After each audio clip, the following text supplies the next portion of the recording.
முறை இந்த ரெசிபியை ட்ரை பண்ணீங்கன்னா அவ்வளவு அடிக்ட் ஆயிருவீங்க. அது ஃப்ரெஷ்ஷா கிரவுண்ட் பண்ண மசாலா, அந்த டான்ஜினஸ் ஃபிளேவர்லாம் இன்னும் உங்களுக்கு வந்து அந்த ரெசிபியை செய்ய உங்களுக்கு தூண்டிட்டே இருக்கும். இதுக்கு மெயினான இன்கிரீடியன்ட் வந்து உங்களுக்கு நல்லெண்ணெய் தான்.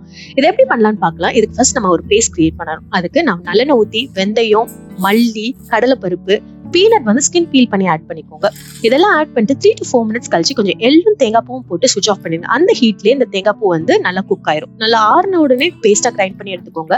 கொஞ்சம் திருப்பி நல்லெண்ணெய் ஊற்றிட்டு சின்ன சின்ன கத்திரிக்காவை ஸ்லிட் பண்ணி கொஞ்சம் பூச்சி இருக்கான்னு பார்த்துட்டு அதையும் 3/4 குக் பண்ணிக்கிடலாம். மூடி போட்டு குக் பண்ணீங்கன்னா அது தெரிக்காம இருக்கும்.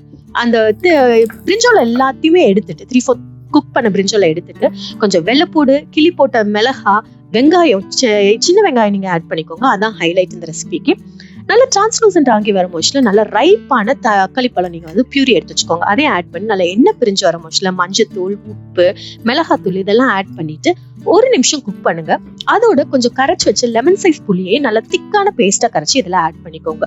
நல்லா குதிச்சு வர மோஸ்ட்ல இந்த தேங்காய் பேஸ்டையும் ஆட் பண்ணிட்டு தேங்காய் பேஸ்ட் நல்லா குதிச்சு வந்து கொஞ்சம் சிம்ல போட்டு எண்ணெய் பிரிஞ்சு வர மோஸ்ட்ல நம்ம ஆல்ரெடி குக் பண்ண அந்த 3/4 பிரிஞ்சாலையும் ஆட் பண்ணி நல்லா கொதிக்க விடுங்க.